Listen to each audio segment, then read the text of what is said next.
qachon qizimni javobini bermoqchisiz? Tushunmadim oyijon. Nega xotinimni javobini berishim kerak? Bu nima deganingiz? Turmush sizga o'yinchoqmi? Ha, ana endi o'zingizga keldingiz.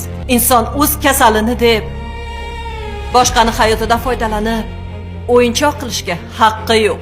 Javobini bering. Men hech qachon xotinimni javobini bermayman.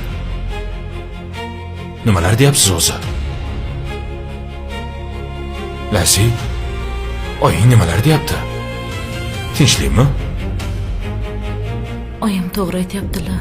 Otabek aka, javobimni bering. Kechagina nima bo'lishidan qat'iy nazar sizdan voz kechmayman degan odam aytyaptimi shu gaplarni? Nima seni bunchalik bir kunda o'zgartirib tashadi? Hoziroq javobimni berasiz. Lazi, sen hozir bu jahlda shu so'zlarni aytyapsan. Mayli. Lekin ertaga afsuslanasan, xotin. Xotin dema meni. Eshityapsanmi?